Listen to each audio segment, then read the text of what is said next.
page and went to my cup. So me and Phil got the dad shirts on, you just got the cup. Yeah, I got the cup. You gotta be the aisle guy, huh? Listen, my shirts are faded out, yo. He gonna hold the cup up the whole episode. I'm a dad. If you do it, you gotta do it cool. You gotta have at least on the armrest like this. Well, listen, I ain't got the right chair for it. I'm gonna be like, yo, he ain't take a sip of that cup at all. He just pulls it. All right, y'all, I'm gonna count down from 10, then we're gonna go ahead and get started. 10, 9, 8, 7, 6, 5, 4, and we're back. Welcome to the pod. Weather the Storm Entertainment presents the pod. I'm your host, Dwayne Weathers. Phil White. Ramane Jones. As you can see, normally it's just us three. As you can see today, we got a whole bunch of special guests here today. They're not just special guests, they're young people. They're younger than us, a whole lot younger than us. They're not just younger than us, they are our children. They are seeds. Legacy. They are creations, our legacies. Look at them. They're handsome, they're beautiful. And educated. Educated, smart. Let's give a hand for our kids. Right. To my right here is my daughter. My beautiful daughter, Shakita Almeida. Say hi to the people, baby. Hi, everyone. Yup, that's my daughter. Next to Phil, we has his daughter, Jada. Hello, welcome to the pod. Next to her is her brother, Trayvon. What's up, man? How y'all doing? Over here, next to Ramane, to his left is his daughter, Naomi. Hello. And next to her is her brother, Ryan.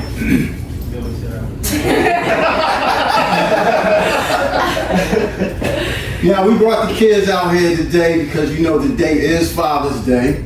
So there's no other way we would like to do this episode than with our children. So we thought we'd bring y'all this special episode with our kids. Happy Father's Day to all the fathers out there. We represent all the fathers, all the dads, even the deadbeat ones. Y'all get some grace today. So the deadbeat dads, the fathers, we ain't putting y'all down today. We giving y'all some grace, so we celebrating y'all too. So how y'all feel, fellas? Y'all good? Good. What was this? 17? Episode 17, bro. Episode 17. Yeah. Special episode with the kids. So it's a good day. Yeah, I got my dad joke shirt on because you know I'm a comedian. Phil got his shirt on. What your shirt say? What it say? It say Dad, the myth, what it say? The The man, the myth, the legend. Trayvon and Jada. That's right. I ain't the middle. But I do got my cup here. Dad established 2/15/91, 10/11/04, 1806. That's what's up. Happy Father's Day to everybody. Happy Father's Day. Let's go ahead and get this show started. So, we'll go to some questions here. I want to ask you, being a dad, there's no book at it, there's no rules, there's no regulations. We all had our kids probably in our 20s, and if not younger, teenagers, so, and I think we all did a great job. One thing that all our kids have in common is that they all grew up in a 2-parent household. All of us are girl dads. Unfortunately, I don't have a son, so she kind of caught the wrath from both ends. I don't have a son, and I didn't have a second chance. My two co-hosts, they had second chances, so I don't know if I'm gonna have a second chance or not, but I'm gonna go too old for that. I want to ask the kids a question to get it started off. What's one of your earliest memories of your fathers? Let's start with you, Keita. So my memory of a little shot. Single shot? I don't remember too much. Yeah, she's the oldest. She's the oldest of the bunch, so. But probably not my earliest memory. But one would probably be us just riding in the car listening to music. Like, I don't know where you was going, but I'm just riding, cruising. Sometimes we would go meet up with y'all. So y'all know where I was going. But that is probably one of my earliest memories that I can remember. But another memory, which I don't know if y'all remember this, but one of my favorite things from my childhood was when we used to go for Father's Day to the amusement park. Yeah, every Father's Day, we used to get together, the fathers, and take our kids to the amusement park, and I used to take her with us all the time. You know what's funny? I'll never forget the time we went to was it Dorney Park? Dorney Park, yeah. And you just like, yeah, bro. You go before her. God, You know what I mean? Oh, yeah. And like, oh, listen, I can barely smell. And she came out, she just was like fighting for it. No, but you know why I did that? Because I always raised my daughter. I told her, don't do stuff that you don't say you can do something you can't do. Right. And that was my lesson to her. Okay. Because I asked, I was like, can you swim? She's like, yeah, I've been swimming. But she couldn't Yo, swim. I was a survival swimmer. I'm like, I can survive, but to save somebody, I'm like, yo. I'll never forget that day, yo. Seriously. Cause Keita went in and then Ro started coming back. And Ro was like, he wasn't that far from him. So Ro coming back to get her, and the lifeguard was up in the door like kind of eyeballing it. And then lifeguard was waiting for a minute. Right, no, he taking too long. Lifeguard going in and blew right past him, bro. Like an Olympic swimmer. I think all of us remember that. But those Father's Days were classic. I think we need to get back to that, man. Remember we used to do that every Father's Day I don't together? know. I don't think they want to hang out with us like that. Hang out with us. All right, let's move on to Jada. What's your earliest memory of your dad, Jada? I would say traveling for like sports, because I used to cheer for the Gators, and my brother also used to play for them for football. So just the traveling, you know, to and Yeah, y'all from traveling family too. Yes, so. we are. So yeah, just him being there at competitions and watching me, you know, cheer. So being there for the support and everything Yep. as a father, that's what's up. That's what's up. What about you, Trey? I remember me being young and me and my dad watching sports together. Him trying to make me a 49ers fan. So me with jerseys, 49ers jerseys. But you know, Well, I'm an Eagles fan. Speaking of that, my child is a Cowboy fan. That's called good home training right there. Unfortunately, their children don't follow their football team. So I'm She a Niner. She a Niner. I am, Okay. What about you, Naomi? What's your earliest memory of your dad? Okay, earliest memory. I used to do ballet when I was younger, and we talk about this story all the time. Yeah. All the time. And I was like watching my little instructor or whatever, and I had dropped my little hat that was part of my outfit. And so I remember like I was looking at the crowd and I was like trying to get my instructor's attention. I was like, please, like my hat it fell, please help me or whatever. And I remember looking at the crowd, and I don't know how I just see them from the crowd, but I saw my dad, he was like, keep dancing, keep dancing. And so, you know, I put my hat down. I think I was like 5. I had put my hat down. You was younger than that. I was younger than that? Yes. But yeah, I was really young. That was probably the earliest memory I remember. So seeing him do that, did that give you the confidence to keep going? It did. That's what's up. I was scared. I'm proud of you, bro. Proud of you, yeah. All right, Ryan, what's up, bro? What's your earliest memory of your dad, man? I got a funny one. So it's like, you know, back in the day when we used to be smaller kids, you know, we used to always play like games around the house, like hide and seek, like little tag and stuff like that. So this is the old house before we moved here. I remember like we was playing hide and seek one time. It was me and Naomi was trying to find my dad. Mind you, he a darker guy. So we sitting going around the house. Like the dining room light is off. He's sitting there in the corner. Mind you, like 3, 4 years old. So we sitting like, he started crying. He was sitting, oh my gosh, I'm so sorry. I was like, wow. They just was like playing games with my dad, like just doing stuff like that. When he was getting out of work and things, he always made time to just be around us and stuff like that. That's what's up. That's what's up. So fellas, my co-hosts, let me ask y'all, how did it make y'all feel hearing those memories from y'all kids, man? Bring back memories? It do, man, because some, like, I don't even remember that story he told me, but you know, it's just a fact. Man, it's just a beautiful thing. Because one thing, you know, I always said to myself is that when I have children, I always wanted to be the dad that I always wish I had. You know what I'm saying? You know what I mean? And it just was like just being able to spend the time with the kids when you could. You know, I work a lot, so it's like to be able to spend that time with them. You know what I'm saying? It's like, yo, it was huge. And this is actually I got 4 kids. I mean, this is my 2 youngest ones, so. I mean, shout out to Ramane Jr. Shout out to Junior and Steven.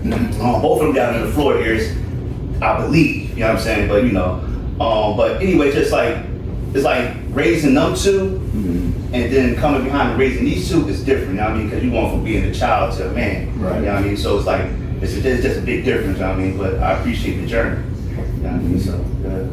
All right, before we move on, I want to ask the kids.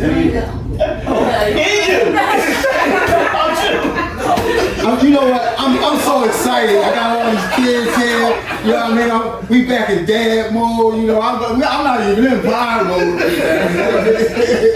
Go ahead, Phil. How you feel? I was gonna say, I mean, you know, we gonna be talking this whole episode, but I mean, it's good, man. You know, to kind of hear them recollecting on, you know, some of the stuff that we did, you know, years ago now. You know what I mean? And you know, as he started to talk, I started to think, and Jada kind of jogged my memory talking about, you know, sports and, you know, different things that we did, because he traveled everywhere. And you know, I forgot Jada used to cheer. I remember now when she took them pictures in the uniform. And she was good. They were good. Yeah. Our cheer squad was good.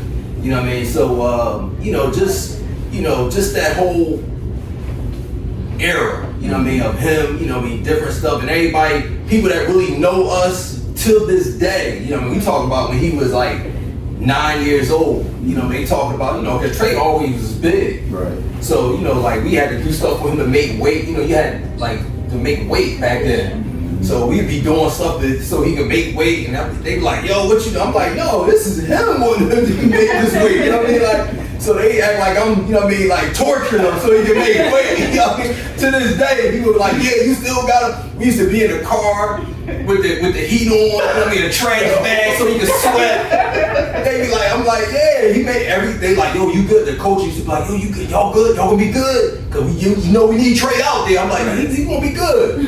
He get on the scale, they be like, he good, you know what I mean? But yeah, just those memories, man, it's good to go back and, you know, kind of hear them, you know, touch on it. Yeah, that's definitely what's up. Let's move on to another question here. I want to talk about the impact that we had as fathers to the kids. What was one of the lessons you learned from us that stuck with y'all? We're gonna start from Naomi this time. My dad, he is like a motivational speaker, I would say. Like every time something go down, he always give us this 3-hour lesson about, yes. But one thing he will always say is, you create you.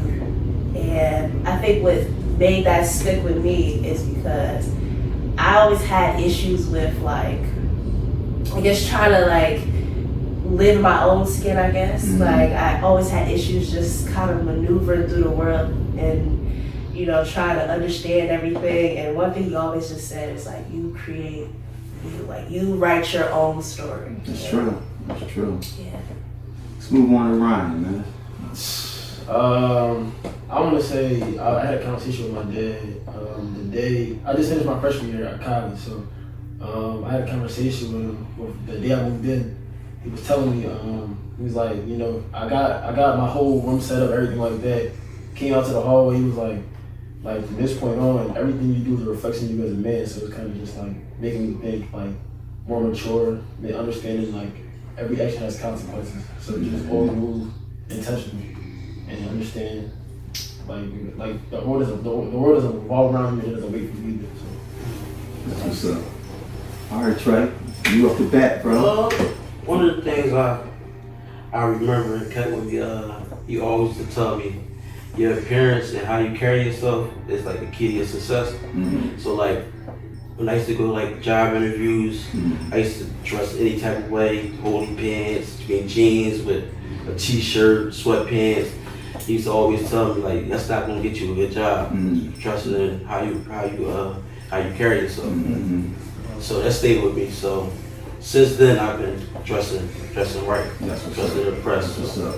That's what's up. You can't dress like, when you go on a business, you gotta dress business. Business and street and casual is, separate entities, so that's good. All right, Jada, it's your turn. Yeah, so I would say to continue my career path. When I first started off, I was kind of all over the place. I actually wanted to be a vet. She was flipping and bouncing, Phil. I wanted to be a vet before going into college. Then I actually switched my career path to being a anesthesiologist. Oh, wow. Okay. So that was a lot in itself. So, but yeah, I just kept my path steady. I'm not a doctor.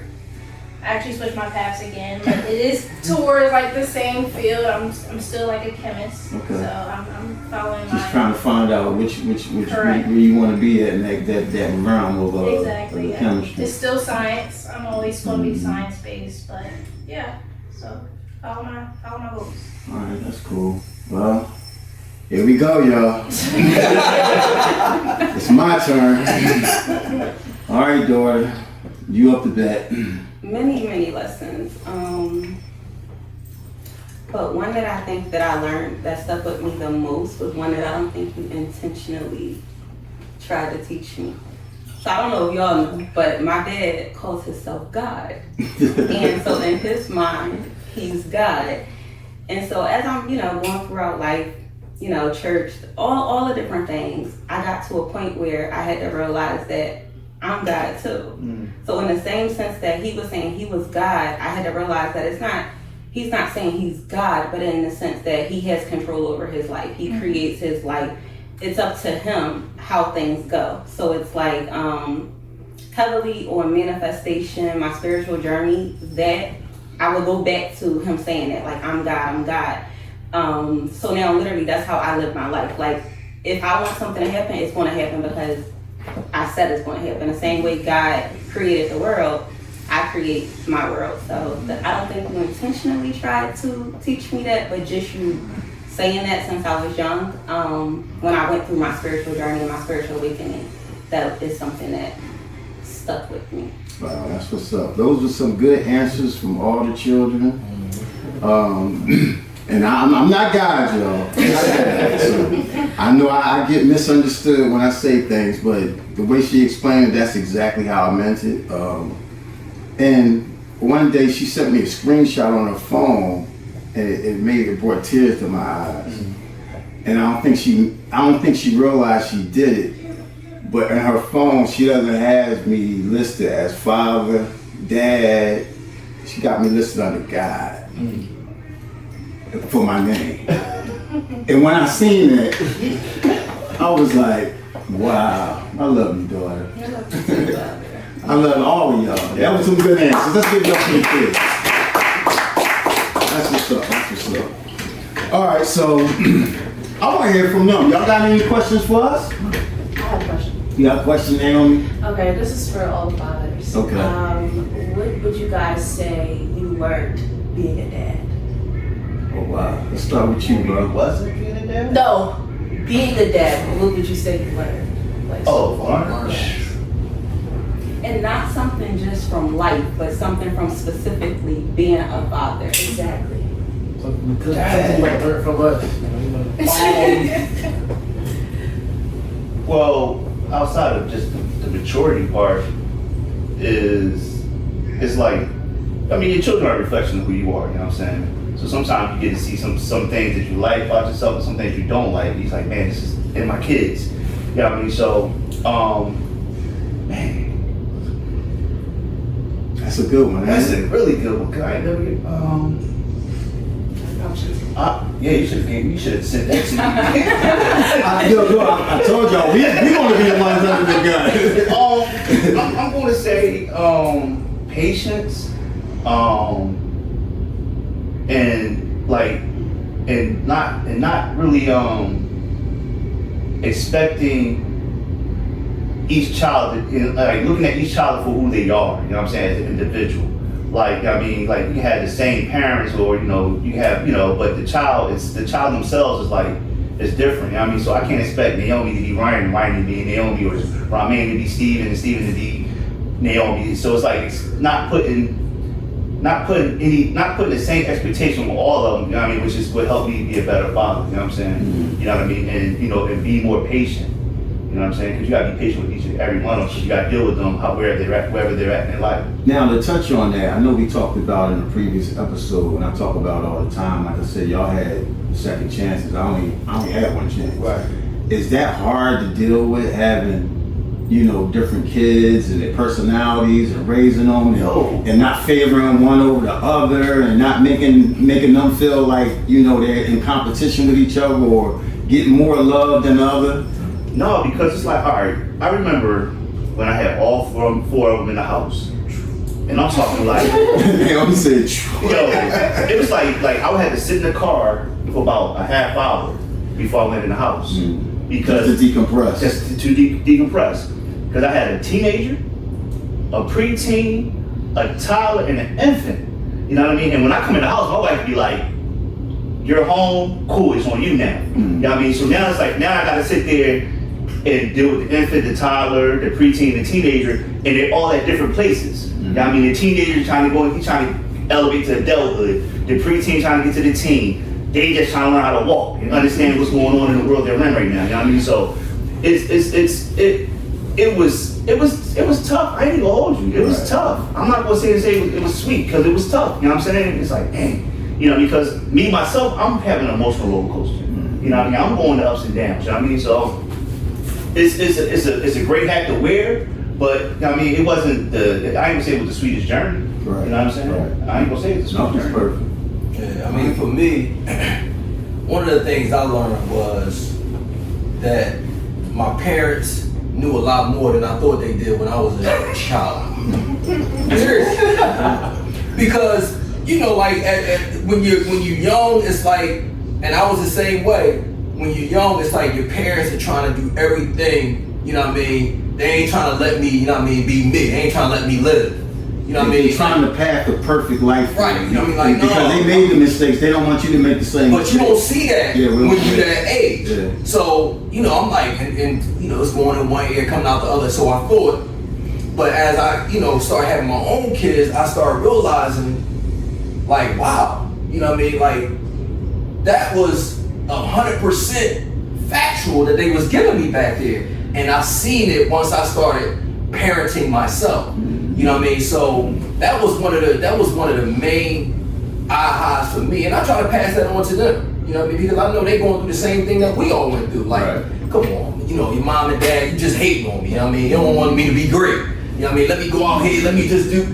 But you know what? When you start parenting, it's some stuff going to hit home. But when you start parenting, you feeling that, Trey? You start, you know what I mean? Like you start realizing, like, dang, you know what?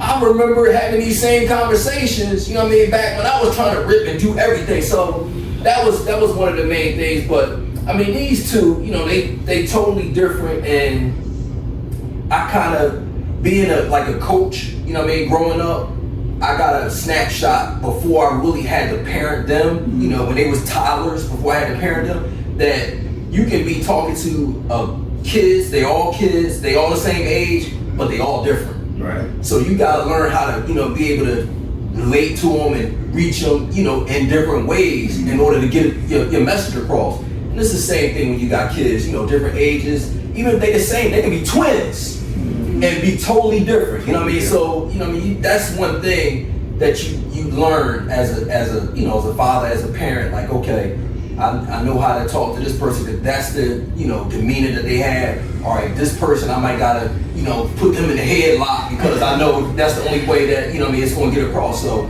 that's when you have different kids. That's one of the things that you quickly learn in trying to parent. Like you said in the opening, it ain't no books. It ain't Like we don't have nothing laid out. We ain't in class learning how to do this. So you kind of learning it all on the fly. Ain't no parent manual. That's for sure.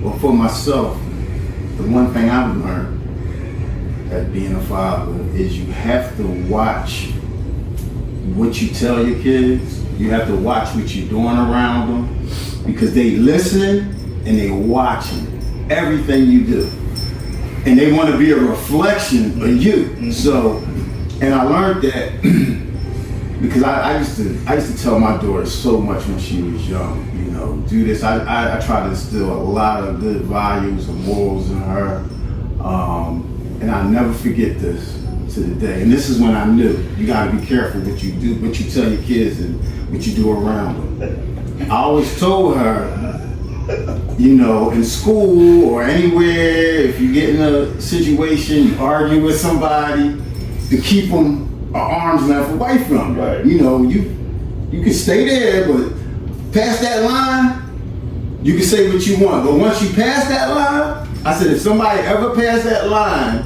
you sock them, right? You remember this?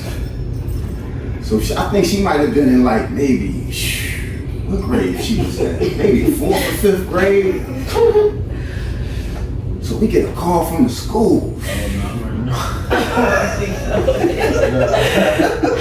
So yeah, y'all gonna have to come up here. Shakita got into an altercation with another little girl, and you know, the altercation was going on, and she wound up hitting the girl, and when we brought her in the office, she said, my dad said, if anybody crossed this line, and I told her mother, I was like, yeah, you gonna have to go up here and handle that. But it was that moment, I mean, it's funny, but it was that moment when I realized, like, all right, I gotta watch what I tell her and how I tell her things, and how I present myself around her. So that's the lesson I learned from being a father.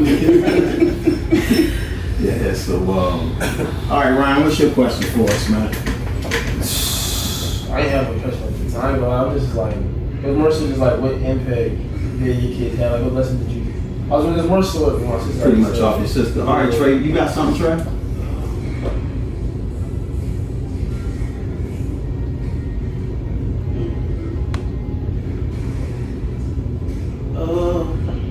Take your time. Want us to come back to you?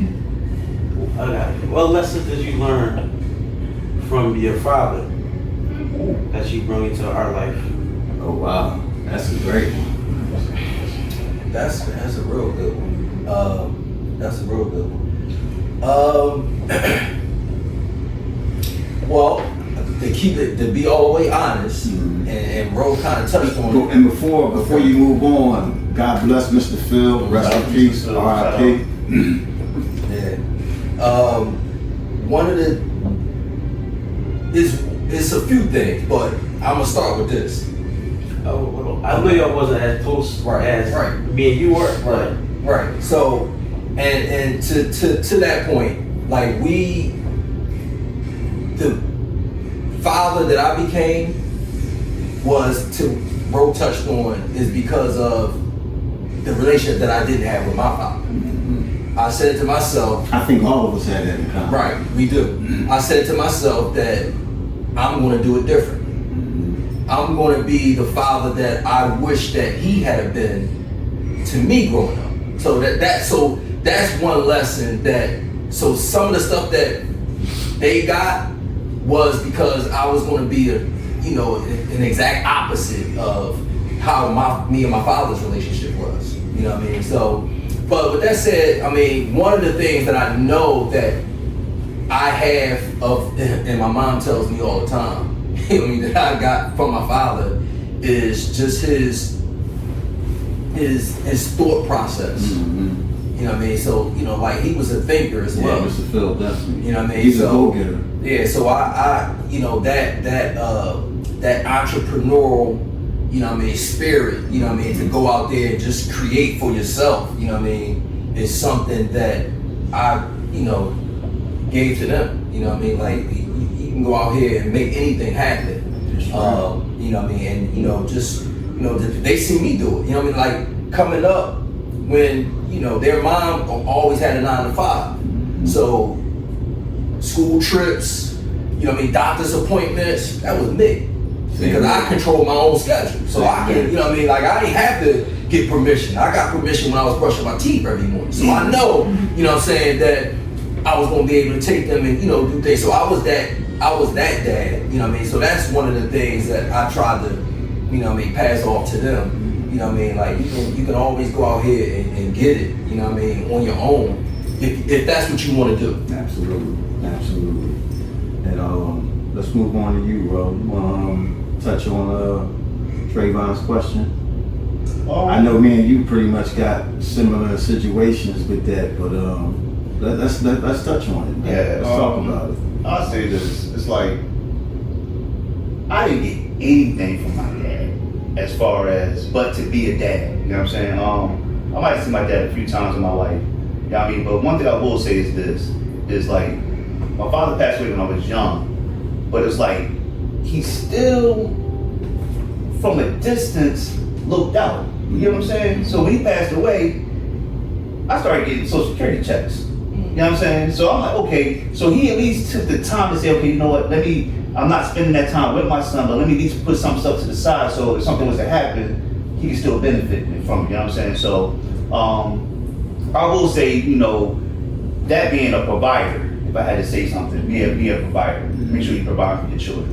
You know what I'm saying? Like one thing, like none of my children can say that I haven't done nothing for them. You know what I'm saying? None of them, you know what I mean? So it's just being there when they need you. You know what I'm saying? You know, so I would have to say that part would be that little small part of being a provider, which is a big part. Right. Yeah.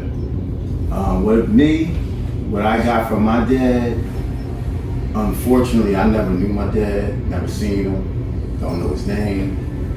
So the only thing I can say I got from him was life, which is amazing, you know. So I mean, what more can you want, you know? I got life from my dad. I wish I would have known him, but I don't. But I got life, I'm here, and I brought a life in the world. So wherever you are, shout out to you, Dad. Happy Father's Day. Wherever you're dead, alive, or whatever, you know. So that's what I got, life.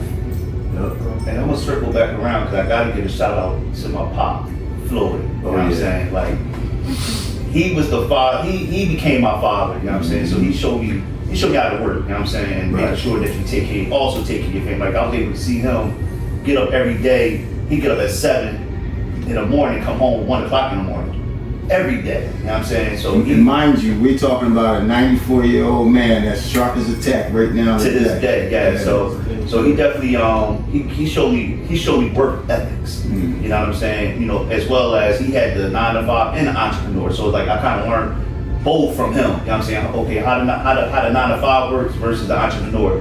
I never forget when he retired. He said he made more money retired than he did when he was working his job. You know what I'm saying? And that's at 60. Yeah. You know what I mean? So you know. So shout out to Pop. Yeah. All right, Jada, let's move on to you, little lady. How was your experience with your first child? And how it differed from your next child? Oh boy, it's gonna be a good one. I'm gonna go first here. It was all the same. I treated the first one like the second one like the third like the fourth. Right, daughter? I got out of that one. That wasn't a fair question. Thanks, Jay. I appreciate that. All right, but you gotta tell me, how was your experience? With my daughter? Yeah. Pretty much like you and your dad and Trey.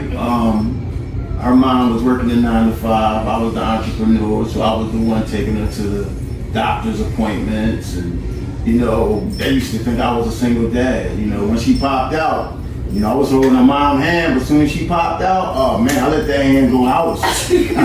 And from that moment, our bond, everything was just there from day one. And, you know, when I used to wake her up and change her diapers and wash her in the morning and dress her and put her in the car and we go riding around and I'm doing my thing and we just had a bond, you know, like right now I just to make sure she always ate. I never deprived her from eating, you know, because I was deprived, you know. I always, you know, she had a room and a baby with an air conditioner. She had Tiffany and Cartier watches, diamond earrings, the biggest stones, and I love my child. I loved her from day one, so. And I treated all of her like that. Every personality she got, they got treated the same. Yeah. I mean, for me, how was it different? I mean, of course, when it's your first, you know what I mean, you're going through everything. Everything is new. Yeah. You know what I mean? Everything is new. Everything is a learning experience. You know, so I'm thinking really about just the birth of both of them. And kind of how that, you know, like Trey was like, you know, he was like walking on eggshells when she was pregnant with him. And he was a honeymoon baby. You know, so on our honeymoon is basically when he came about. Yeah. So, you know, we was on eggshells, you know, everything like, oh yeah, you know. But after him, when she got pregnant with Jada, it was like we was veterans. You know, we had did it already before. You know what I mean? So it was like, you know, I remember, and I don't know if she ever even told Jada, but you know, she was like, man, I'm ready. Jada, she gotta come. I mean, she coming this weekend. This is gonna be the weekend. So she like running up and down the steps. You know what I mean? Like she walking around the mall. Like she like it. You know what I mean? So it was, you know, stuff like that. You know, the first one was like, oh, this is it. You know what I mean? Like we was like real nervous about everything. Just for her, she was like, nah, this the weekend right here. You know what I mean? So I mean, it's different because you go from not knowing to knowing. And you know what I mean, that's, you know, one of the things, you know, that, you know, I remember, you know, just from, you know, just the birth of them. But, you know, other than that, I mean, anything after that is, you know, it's all the same, just different personalities, and you're gonna respond to them differently. You know what I mean, based on what you need to get. You know, like me and my sister, I'm thinking, I only got me and my sister. That's it. It's just us two. And just to hear my mom and my dad, you know, when they used to talk about us, we were totally different. You know what I mean? Like my sister, she needed more direction.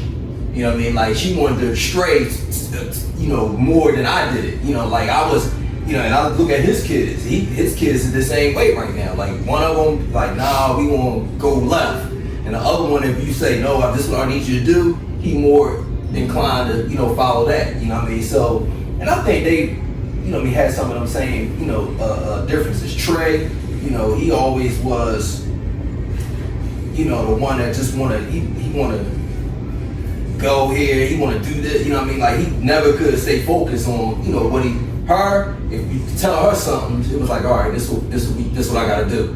You know what I mean? So she always was easier to, you know, focus on task at hand. Him, you gotta get him focused, but once you got him focused, then he excel. You know what I mean? So, you know, it's just differences and just learning those differences as, you know, as you learn, you know what I mean, each kid and their, you know, their makeup, you know what I mean? You just try to parent, you know what I mean, the best way you can so they can receive what it is that you're trying to, you know, teach them. Yeah, just their characteristics and personalities. All right, bro. You got a 4-piece over there, man. They all different. The oldest one, like I had him at 16, 17 years old, so I'm a kid myself at that time, so it's like raising, like even like, it was kind of shaky in the beginning because, you know, when you're young, you're young and dumb, you know what I'm saying? But when I really started going to like real fatherhood, I might have been like maybe 22 when I like said, you know, I'm a dad, you know what I'm saying? So mind you, now that's 5 years later. You know what I mean? Now I would do little spurts from 17 to 22, but 22 is I'm a dad. So it's like going from that to where I'm at now is like totally different. Like I had to grow up, you know what I'm saying?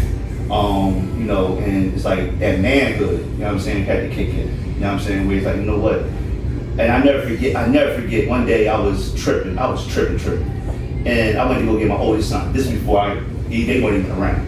I remember he was living with his mom down in North Carolina. I remember I went to go get him. And I was like, yo, I'm out here tripping.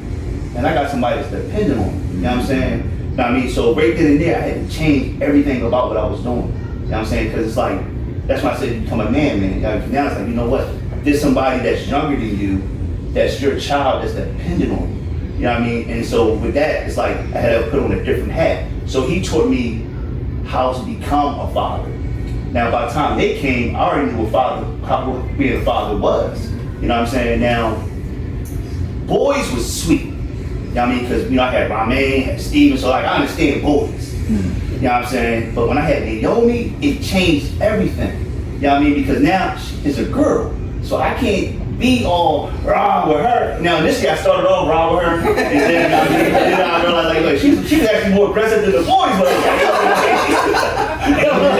And to touch on what you said, that's where I wish I could go back because I was raw with Keita, right? Because she was just, so I was just, it was a one-way street with me. You know what I mean? I didn't understand the dynamics of raising a boy and raising a girl, so I just went with what I knew. You know what I mean? And so so then I had to learn how to tone down my raw with her. But then it's like her brother's right behind us, so I still gotta be raw with him. So she'd be looking like, wait a minute, he was raw, but he's not raw with me no more.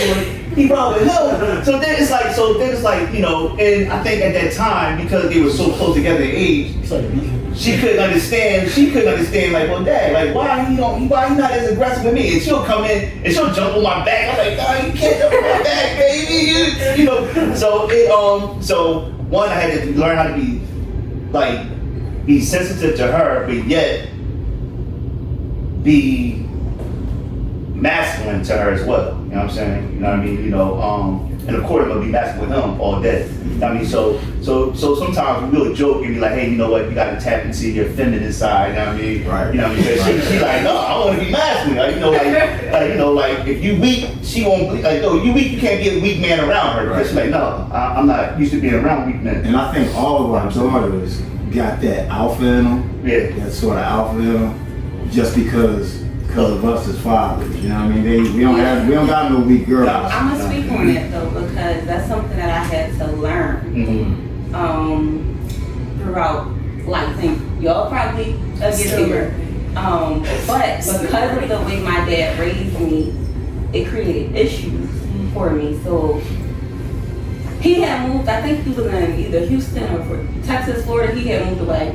And so being the way he raised me, I don't need nobody for nothing. I can do everything on my own, whether it's car, it don't matter what it is, I got me. I can't depend on nobody, I only can depend on myself. And so that mentality, it actually didn't benefit me, because instead of me asking for help when I needed help, I drowned. And so I had to reprogram myself. Asking for help is not a sign of weakness. We're not here to be life alone. We need support. We need each other. It's okay to ask for that. And now he didn't mean no harm, because there's other situations where I needed that masculine energy, that rah-rah. But I think that I more so navigated to that so than I did to my softer, feminine, can you help me side. So I had to learn it, and it's something that it took me a while to unlearn it, and then to get into that era of, okay, I'm just a girl. I literally can just ask for help and get the help that I need. I remember one time my dad was away, and something happened, and so my uncle found out, and my uncle, he ripped me a new one, because he was like, why wouldn't you just call and ask for help? Say you need help with something. I'm just like, I had to really sit with that and think about it, and it was okay, I gotta unlearn this pattern. It's a good thing to have in you as a woman. You definitely need that bark in you, because we gotta be able to defend ourselves when we out. We need to be able to speak up for ourselves, things of that. But you gotta find that balance, and that's something that I think probably all of y'all did. Y'all put that bark in us, so it's with dating, sometimes you gotta dial back a lot, because it's you gotta let a man be a man. Yeah. So it was beneficial, but had to learn how to actually dial it back. Yeah, because it was hard at first. So it's safe to say okay, it was where you're not gonna allow somebody to walk over you, but you know what? Hey, you know what? Yeah, you can change my tire. Exactly. Yeah. Nothing wrong with that. Yeah, and to touch on that, I didn't realize that until she got older. And I was like, I I fucked up. Excuse my language. I'm like, I jacked up. And I think I talked to you about that. And I didn't know how to deal with it now because she grown. You know, like you said, ain't no manual, ain't no script, ain't no school to being a parent. So I'm like, I wish I could have dialed back time and corrected it.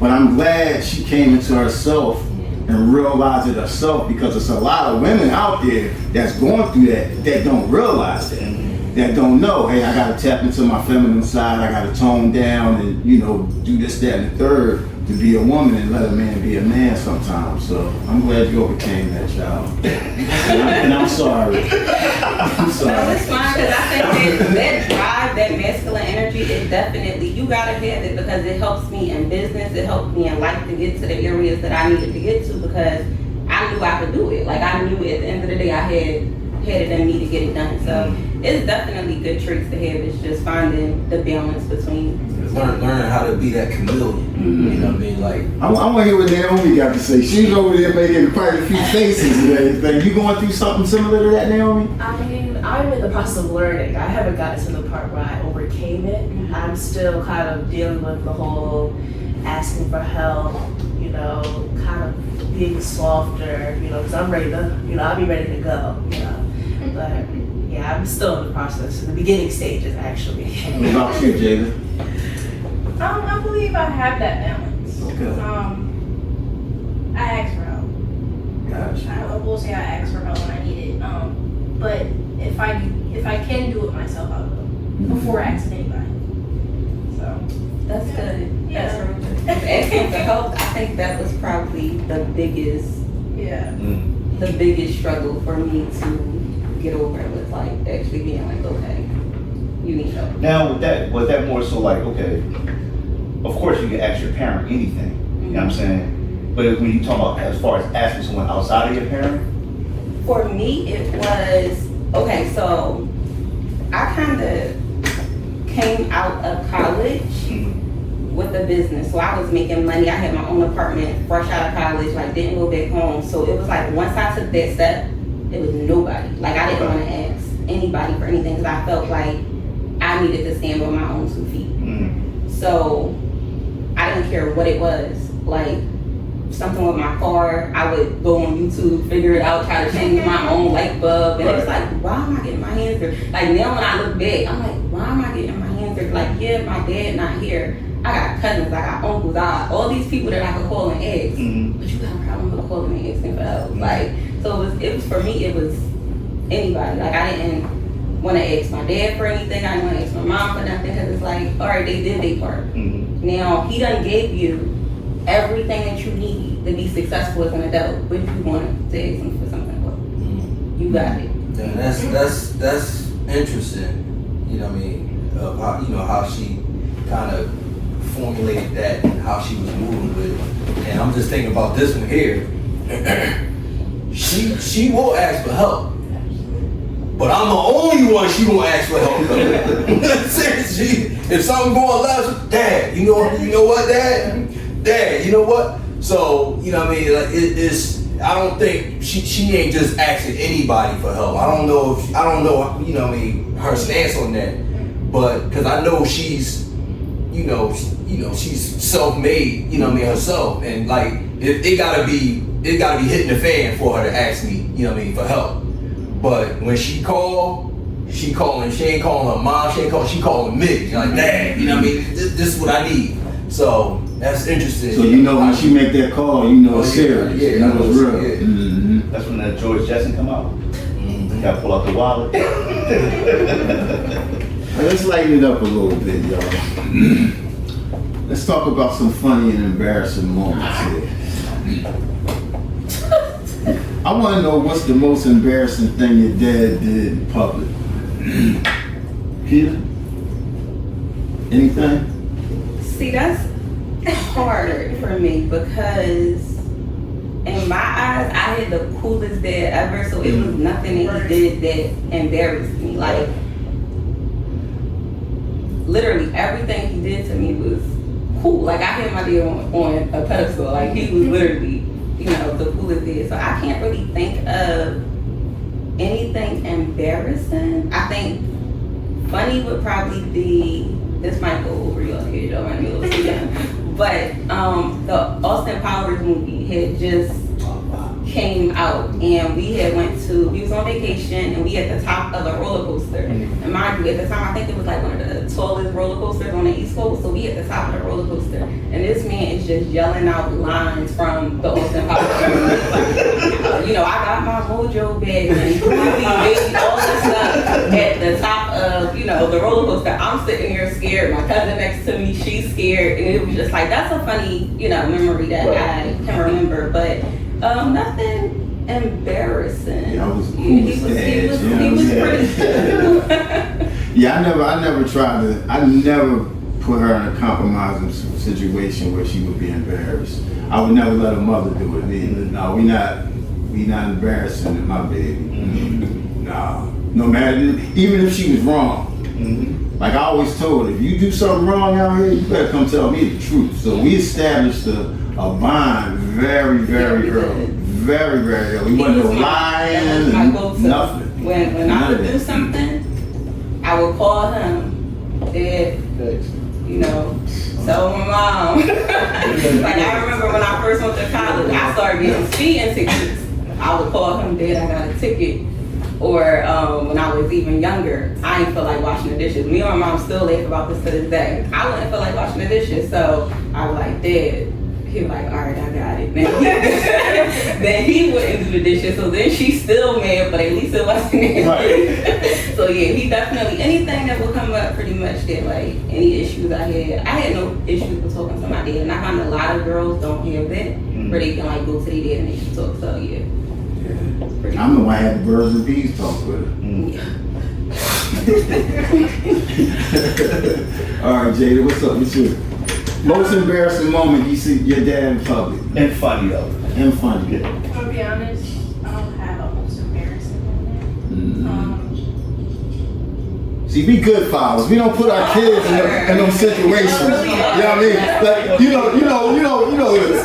I'm waiting to hear it. I'm sure it might be something, but I don't know. You know how you see parents with their kids in the market. Embarrassing them. No, we wasn't doing none of that. I think I'm gonna skip that one. I'm gonna move to another one. I had some. Okay. Come on, Trey. Let's go. It wasn't embarrassing to me, but like he kind of embarrassed himself. We was in Hawaii on a cruise. Okay. I know you remember. I'm sure they had some luau festival type thing. So we on the luau festival. They was asking for people to volunteer to do like the special dance or whatever they do. This man volunteered, goes up there and starts shaking his hips. I wish I recorded to this day. That's we got another video. He was doing the Hawaiian. You were sitting there like, Dad, no, please, Dad. Like, he embarrassed this up. So you was like, that's on you, Pops. At first I ain't had nothing embarrassing, and then when he said that he mentioned the trip, I'm like, oh, I forgot. Okay, so this was at the end of my junior year, and the person she graduated, so we went to Cancun.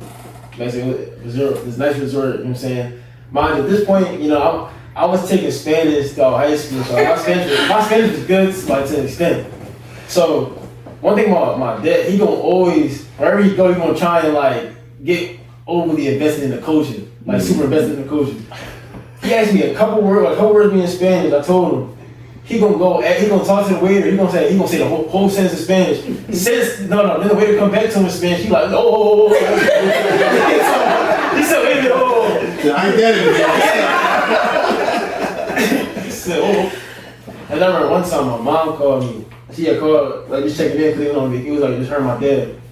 She gonna call me talking about he did the same thing again. But this time he was like, this is room service. So they like, yeah, it's funny you say that, Ryan, because still to this day, he think he can. I don't know what it is, but he really thinks he can talk in Spanish. Down in the Badlands. It was my neighbors. I know you got one. No, actually, I was gonna say that. The same one. That was really embarrassing. Well, really for him. It was funny. I'm saying no. Because we thought it was funny. It was embarrassing. 'Cause I was like, I kind of enabled his behavior. Me, I'm listening. You And you know what? It probably don't even mean that. He just sound like he's talking Spanish. What's that mean? I speak Spanish. He made his own language up, y'all. All right, y'all. All right, we're gonna keep it funny and embarrassing. Can you do an impression of your dad when he's mad, excited, or confused? Okay, so can I give a scenario like? So I like tell him something crazy. He'd be like, "Yeah!" That's all. But that's he has a way. That's all. Wait, bro, hit it. You. No! There you go. I think for me, like the funniest thing is probably just like how we like sometimes he be maxing, he be getting his colors like his color scheme like his clothes. Y'all know he do it all the time. Like, yeah. So it's like sometimes he'll walk past our room and he had shades on. He like brother. Slash model runway model, right? But it's just funny because he'll do that, and then 5-10 minutes later you come back completely different outfit. So it'd be funny. You think you picked up any of them habits from your dad, man?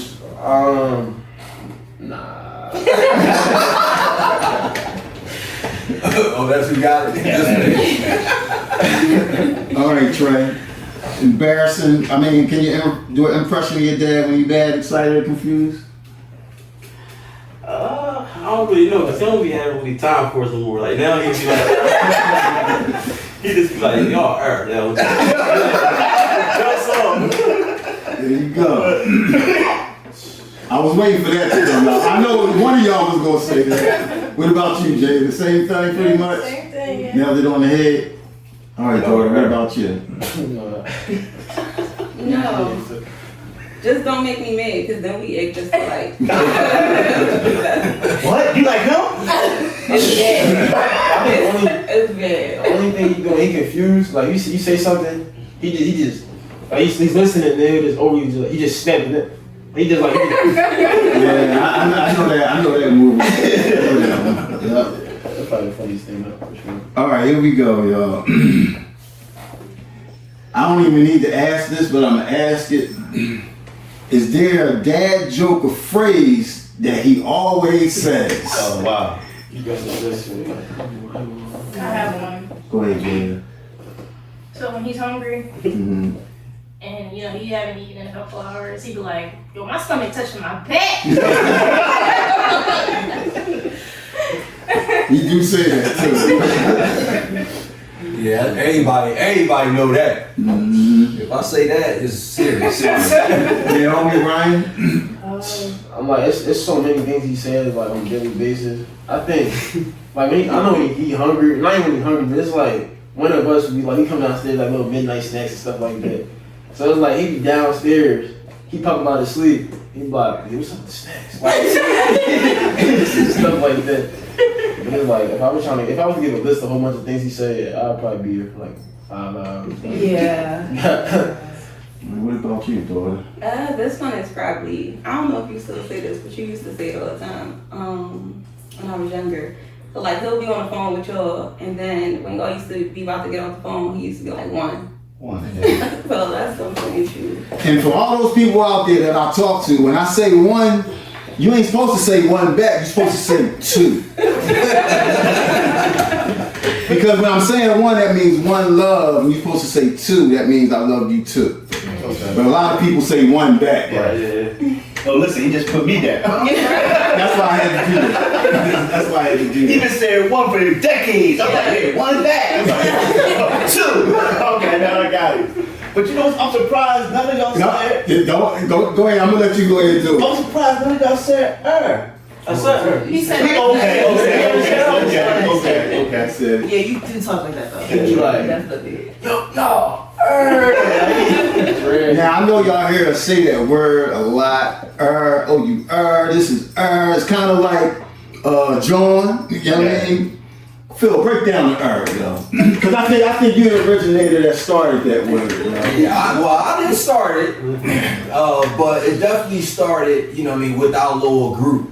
And I mean, I guess is just like, how if you had to define it, it's just like, yeah, you extra, you tripping. A lot. You out of pocket, you know what I mean? This is some of the different words, but mean all of that, you know what I mean? So we started using that really in Logan. I mean, that's based in a Logan. So when you hear it, it's definitely somebody that at least spent some time. Not a Logan, a 12th Street. Yeah, on the block, yeah. So I mean, honestly, I think the first 4700 block. I think the person that I remember saying it originally was Spook. Oh, Spook started. Old boy's Really? cousin Spook. Yeah, Spook is one of the first persons I remember. Matter of fact, you right. Spook remember, used to say that. Yeah. Spook. Shout out to Spook. That's my young buck. Yeah. I've been hearing her since I was like 19, Oh, yeah, 19 yeah. years now. Yeah. You know you're a part of the clique when you start saying it. Like people start You using start saying you been around with us. You in our circle. Saying things, so he just said something crazy. Like he talking about how the day was. I'm like, All right, I'm gonna let me get a little deep here. What's something you wish more people knew or understand about your fathers? Let's start with you, Keita. I would say that you're misunderstood. Mm-hmm.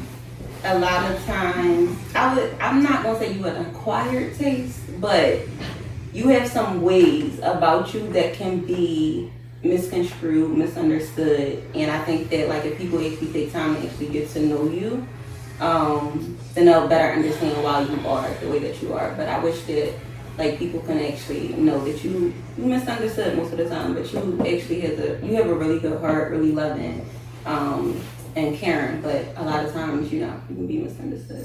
So y'all hear that? Even when I'm I'm still loving y'all. Y'all just misunderstand me. Come on, JD, what's up? What was the full question again? The question was, what's something you wish more people knew or understood about your dad? Okay. I will say my dad is very detail oriented. Let's say like we're planning a vacation. He is going to go hours with doing his research on things we should do and which sites we should see. He does his research. Let's just say that with a lot of things. So yeah. Mm-hmm. Yeah, I can attest to that because even with this project we're working on, he on the research. And I'm like, no, I'm Jordan 94. Just give me the ball with 3 seconds left and I'm nailing it. With him, no, it's practice, it's this, the first, no, sit down, let's draw this up. No, just give me the rock. Just give me the ball and I'm out. All right, Trey, what's up? You got something to add to that? Just want to say, you're the realest person I know. He sacrificed a lot for us. Mm. And every time I needed him, he was always there. So I just appreciate it for that. Yeah. That's what's up. That's what's up. I mean, one thing about this guy, he's outgoing, but he's also like to an extent, like he's also like very private about his stuff. So I think the biggest thing is probably just understanding like having talks with him, understanding how passionate he is about stuff that he's getting into. Like if he's putting his time into something, it's like he doesn't go about it just like I'm gonna do a little bit here, a little bit there. Like he goes all in with it. So it's like I think that's something I definitely I take with me even now, like going through college, trying to understand business, things like that. Just don't start something, make sure you finish. Exactly. Start something, make sure you finish, and if you're going to do something, go all in. So that's probably the biggest thing. All right, baby girl. One thing I'll say is how hardworking my dad is. I know, like, growing up, I used to be like, Dad, he's still at work? But I think, like, as I grew older, I started realizing, like, that's a good type of work ethic that I should strive for, you know? Like, just always putting your all into everything, you know, even if you're tired, because I know he would come home tired, but still, you know, putting a smile on your face, still putting your all. He's definitely a hardworking guy. This new sleep schedule is so like Crazy.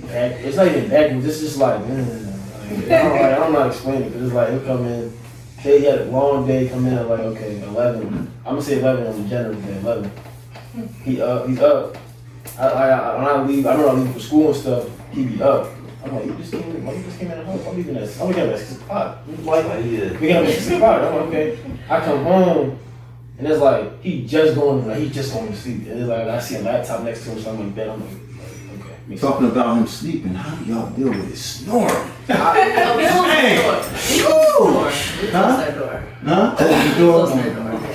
That don't be me. Don't listen to that. Yes, it do, y'all. We been on drives out of town, and we stuck in the same room. Trust me. I'm gonna clear air. Look, I remember one time I was washing the dishes downstairs. I already know this is going.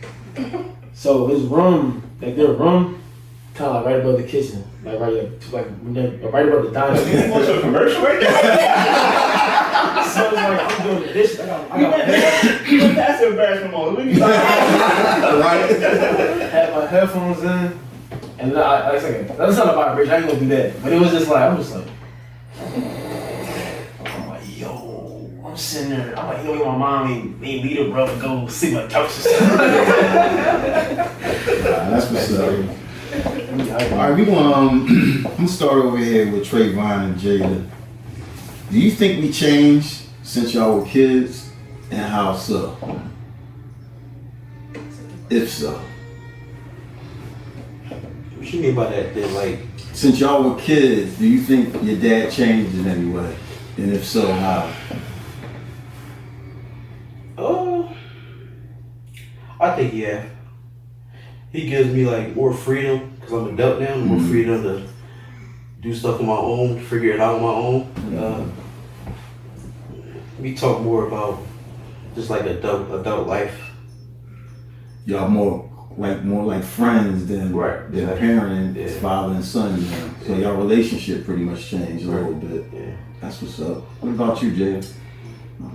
I will say yes and no. I feel like he's the same, but I'll say no because growing up, you know, in my adulthood, like he said, I've grown closer to him. Like now we're buddies. We travel together. I love hanging out with my parents if I didn't know, but like yeah, it was just he's like my best friend. Mm-hmm. So yeah, so I would say it changed slightly just because I don't see him as like my dad. I see him as like my best friend. Mm-hmm. That's awesome. Like that. Shakira Almeida? For sure. I think I've seen many different eras of my dad throughout life. But I think that the core values has stayed the same. Like his core has stayed the same. But seen many different things. Like he's calmed down, but still at the same time. So it's like younger him, a handful. You know, all the time. yeah, constantly. Now it's like he's much calmer. I think, of course, he's wiser. Think more before you make decisions, and less reactive. So I think that some things that just come with age and that come with wisdom. I watched as I'm growing, and as he was pouring into me, I also watched him grow and develop as not only a father but as a man as well. So it's like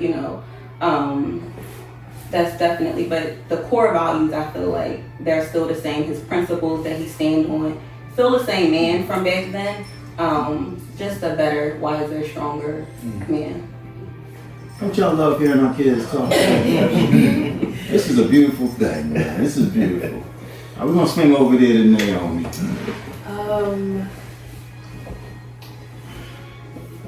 Wait, repeat the question. The question is, do you think we changed since you were a kid, and if so, how? I definitely feel like, well, for one, we as people, we change every day. But I definitely feel like me and my dad, our relationship we definitely are like best friends, like you guys were saying. When we were younger, it was more so like parent-child relationship. And now it's like I could call him about anything. Talk about anything and feel like there's no judgment behind it because I know he's just gonna be real about it. You know, but yeah, I can definitely say we changed in that type of aspect. I mean, best friend? Best friend thing is definitely real. I know Trey, you can talk about this. Like me and my dad like had a whole bunch of tournaments. Like we traveled a lot for like basketball, and it was like definitely like in high school, like sophomore, junior year. You know, I was like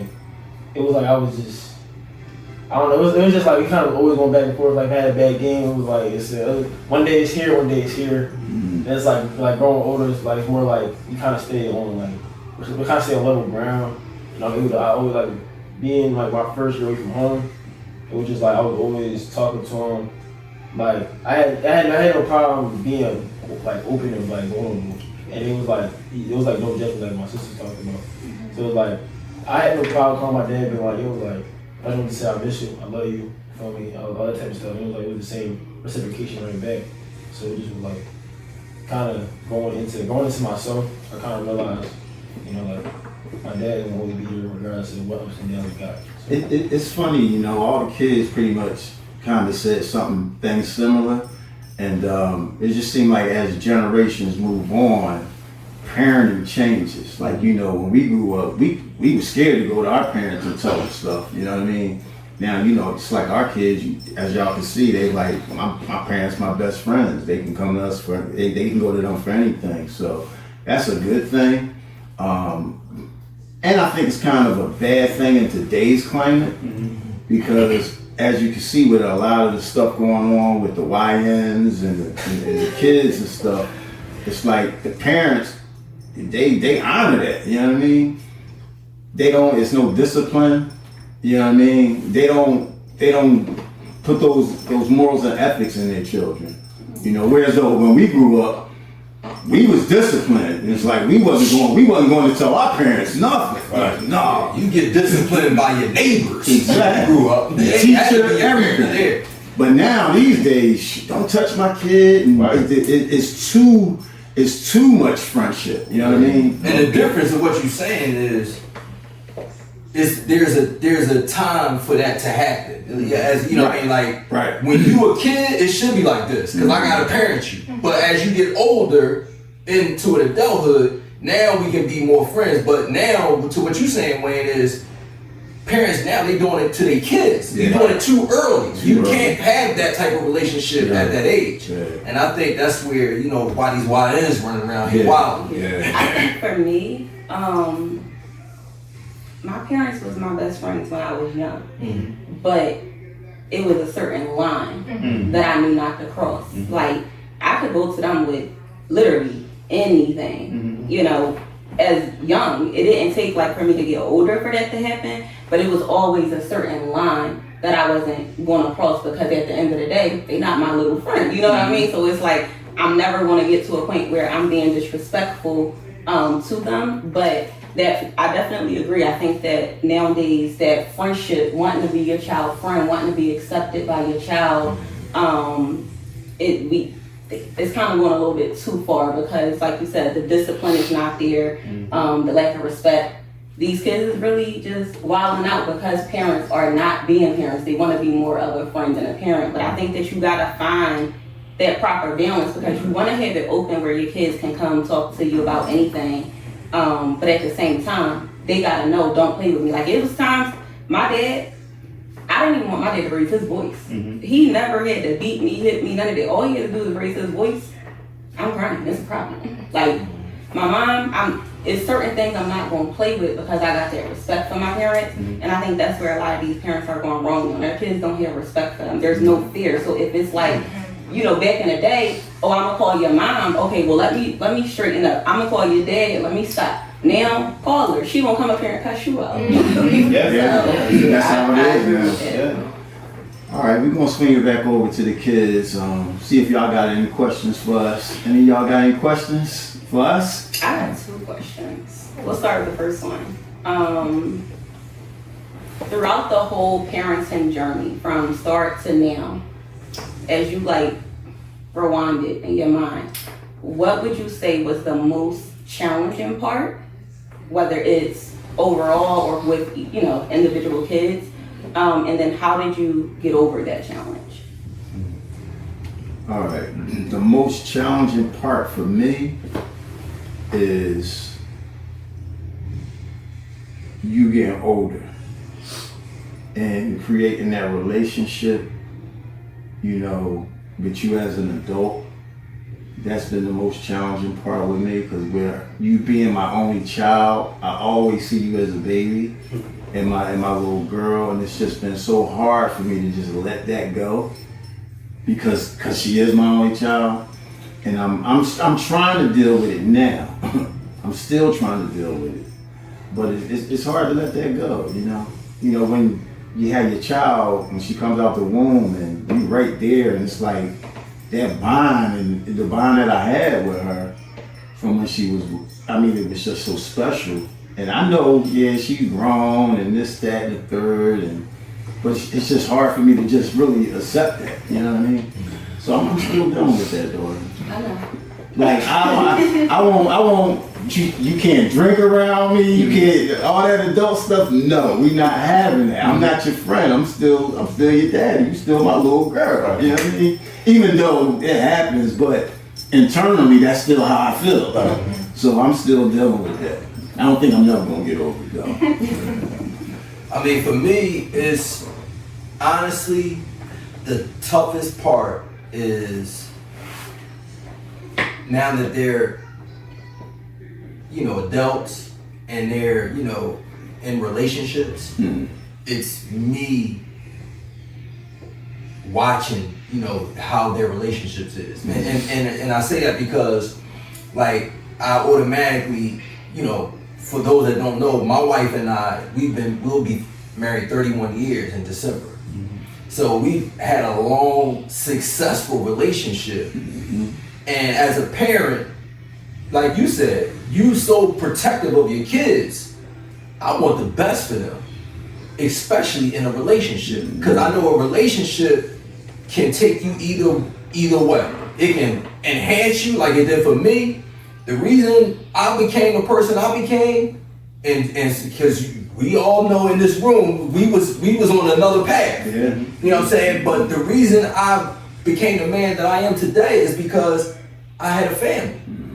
And what happened was I met their mother. If it wasn't for me meeting her, ain't no telling where I would be at. So your relationship can make or break you. So the toughest part for me is now watching them starting to have relationships, and I want those relationships, of course, as a father, I want them to be able to excel and succeed in those relationships. Healthy relationship that's going to push you to be better, you know what I mean? Like, and not a relationship you in where you got to struggle, you know what I mean, in any type of way. So for me right now, and they're, still in the process of relationships, but that's, sitting back, when to, keep my mouth shut, because I want to say something all the time, as a father. But so that's, for me, that right now is the toughest part, to answer your question, for me. All right, bro. It's just watching them just grow up into young adults, you know what I'm saying? Because, like, they're the youngest out of the group here, you know what I mean? And just like looking at, they're kind of at the beginning stages of their adulthood, and it's just watching them like, man, like I remember being at the hospital and they were babies. Now, like, you know what I mean, like, they're adults, like, he got a whole beard right now, you know what I'm saying? And that's my youngest child, you know what I mean? And my daughter, she's going in her third year of college, and I'm like, like, they're adults right now. And it's like, I try not to, like, they mom is a mom for real, you know what I'm saying? Like, she's the mother of all mothers. You know what I mean? And so sometimes I try not to, I feel the same way she feels, but I'll be like, you gotta let them spread their wings. You gotta let them be able to fly, So like my wife, she'll come in and be like, she want to hold their hands the whole way through the process. I'm like, no, you gotta let the hands go, you know, because like that's how I learned. They let my hands go. I mean, sometimes I think they might let my hands go too early. Sometimes I say they let my hands go too late. You know what I mean? But it's like you gotta let the hands go so that they can become the person they're trying to be, that they need to become. You know, and just hope that everything that you said to them, the hours of conversations, the hours and hours of conversation, the hours and hours of conversation, that I mean that you were able to plant a seed. You know what I mean, and then hoping that it fell on some fertile ground. You know what I'm saying? You know, so. I mean, so the hardest part is just like, it's just like watching them grow up. And it's like beforehand, as when you're that parent, you can tell them what to do. Now you gotta advise them, be like, I hope they're listening to me. I hope they're listening to me. You know what I mean? And, you know, and just hope that they're listening to you, you know, so. They listen. Yeah, so that's, yeah. What's the second question, Keita? So the second question, throughout your journeys as fathers, is there anything that you regret or wish you would have done different when it comes to raising us? Go ahead. I say the time. You know what I mean? Spending the time, you know, because it's like, I wish I would have, you know what I mean, you know, spent more time because I was so busy trying to, you know, make sure that everybody was cool and spending time. I never forget one year, my oldest son, he was, it was Christmas. And I ain't had no money, but I was able to scramble some money for like a PSP. You know what I'm saying? So he had, you know, so I gave him for Christmas, you know what I mean, and some other things. And he just was like, that was like, the PSP was like the toy to have at that time. So he just was like, yo, you know what I mean, I appreciate the toy. He said, but you know what's the greatest gift that you got the whole time? And I was like, I'm thinking gonna say the PSP. He said, spending time. So it told me then, it's like, wow, kids don't really care about the materialistic or the tangible things. They care about the time. How much time do we spend with each other? You know what I mean? And I know that, you know, in my journey, I regret not spending as much time. You know what I'm saying? And that's the part where, you know, in time you can't get back. You know what I mean? So now I find myself trying to play catch up. You know what I mean? Like, let me try to spend as much time as I can when I can, you know, so, you know what I mean? That's my biggest regret is time. Don't you feel? Honestly, I'm sitting here trying to think. I really don't got no regrets. Yeah, I was gonna say the same thing. I don't really live in regrets. I mean, you know, like it's not necessarily regret, but anything that you wish you could have did different. I got nothing. I mean, they might be able to, you know what I mean, chime in on this or something, you know what I mean, but me, honestly, I wouldn't do anything different. Yeah, I'm pretty much the same way. Like I said, I only have one child. But if there was one thing, it would be, like Rose said, the time, probably communication. My daughter, she's kind of a loner, like to beat herself a lot. So the communication. Yeah, time I spent, they probably was trying to get rid of me a long time ago. So the time, I was spending the time, I mean, but, you know, I don't got no, well, no regrets for sure, but if, you know what I mean, even things that I would do different, of course there's little things that you learn and say, all right, that didn't work out the way we thought, you know what I mean, but, you know, other than that, you know, I think everything went pretty smooth for the most part. Jada and Trey? Questions? Y'all got a question for us? Come back, I might think of something. Naomi, Ryan, y'all got any questions for us? I think she touched on the perfect, just like. I got one for the kids. It might be a little too deep, but if y'all open to sharing, or if y'all can think of something, because we might not be able to think of something, but is there any way your father didn't show up for you and you wanted them, or if you, that's not exactly how I want to word it, but is it any way that you wanted your father to show up for you and he didn't, or did they let you down in any way, or do you wish that they could have showed up for you in a different way? You answer it first. Oh, I'll answer mine. I got my answer. Dating. Yeah. Because I don't know, I met one of her boyfriends, her very first boyfriend. Yeah. So I feel I like, never met nobody after that. I feel like And that was high school. No. So that was the puppy love dog. You know what I mean? After that, nobody. nobody. I feel like you could have gave me more of the game.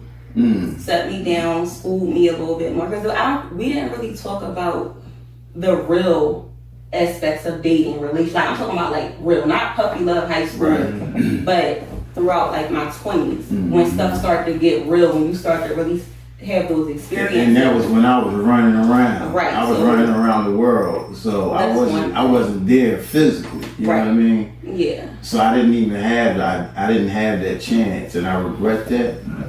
And that's what I was talking about earlier, the communication and the dating. That's why I don't know none of her boyfriends. None of them. But that's because you be her. You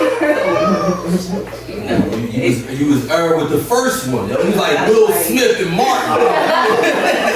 It was actually real good. No, her first one was cool. Okay, you like It was cool. But- I mean, they was kids. Right. You know, getting into the 20s. That's another decade there. You know what I mean? We in a car together. My friend, he calls my phone. So it's Don't connected to embarrass me, Bluetooth. daughter. Please don't Connected embarrass to me. Bluetooth. So, I'm talking from my hang up because I'm with my dad. Oh, who is this? Who told him he could talk to my daughter? He ain't asking me permission to talk to my daughter. Oh, let me see him. Oh, he be in the gym. Oh, he think he did. I'm like, yo, And that's why you only met the first one.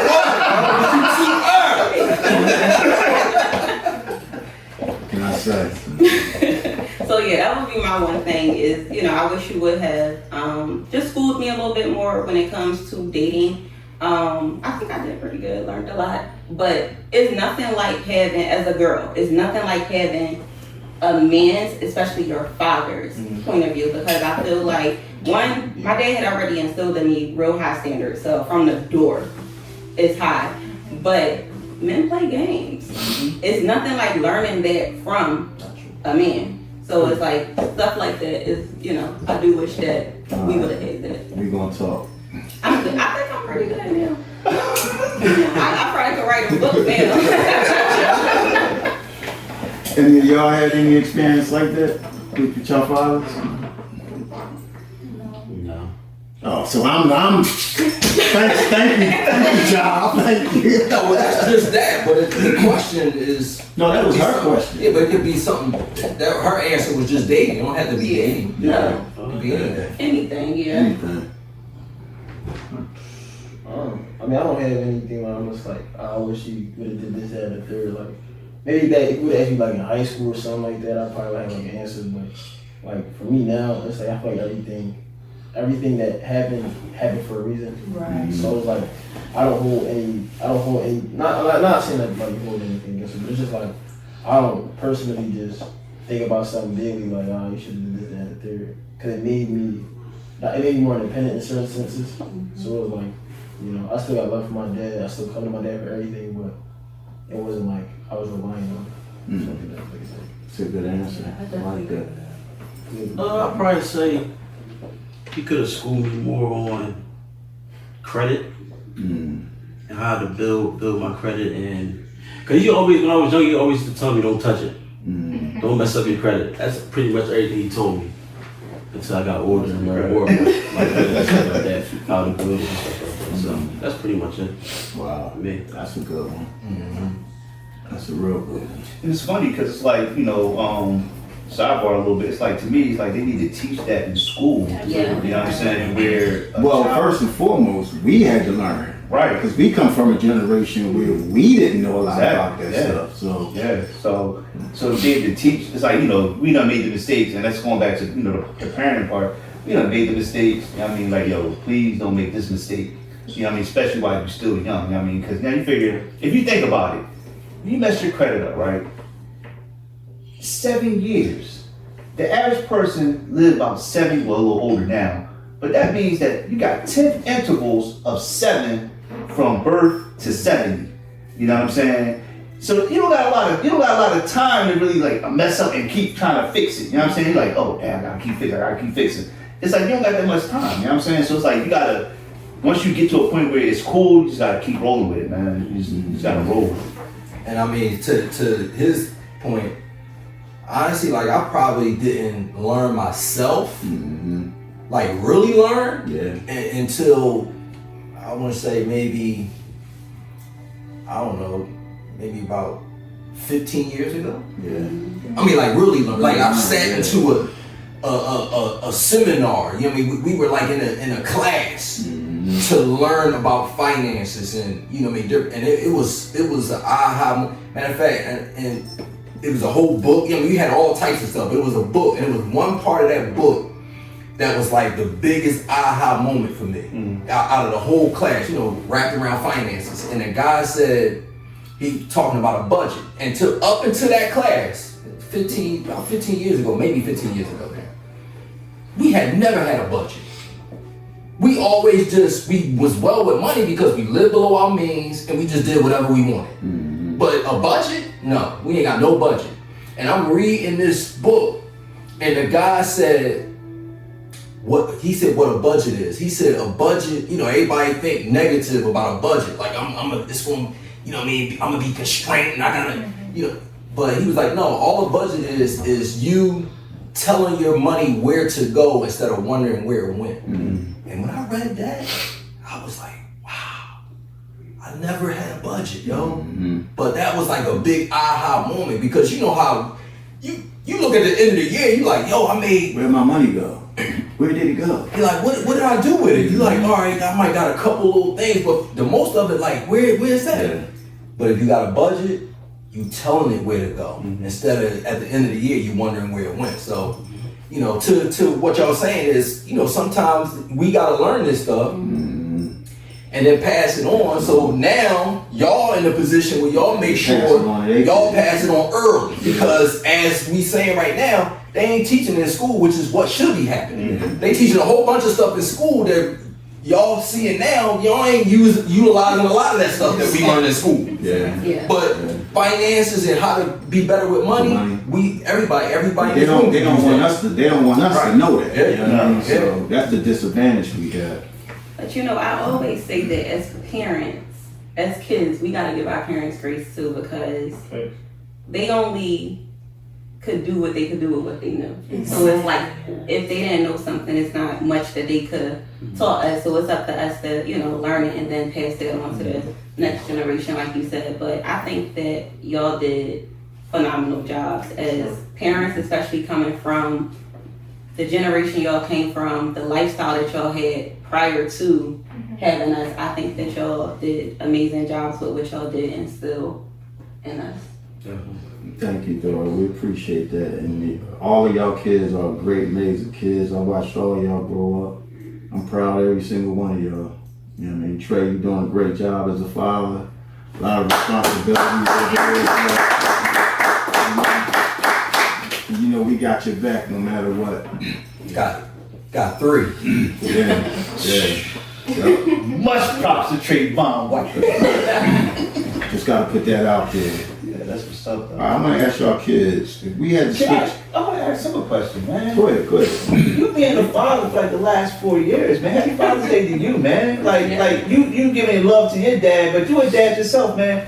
Like, how is that for you, man? Like what are some of the things that you took from your dad that you actually implemented in your own situation? Just the bond. Okay.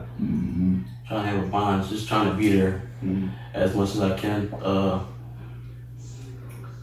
And patience, learning patience. Cause that's key. Both of my sons autistic, so I just found out they actually just got diagnosed a couple days ago. So just patience, the key for me is patience. It's just taking a day at a time. Cause one thing, every time I see you, man, you just always smiling, man. You're always smiling, you know. So I got you for that. Sure. And for yourself too, Trey. Oh yeah. I mean, you gotta start with yourself and keep yourself happy too.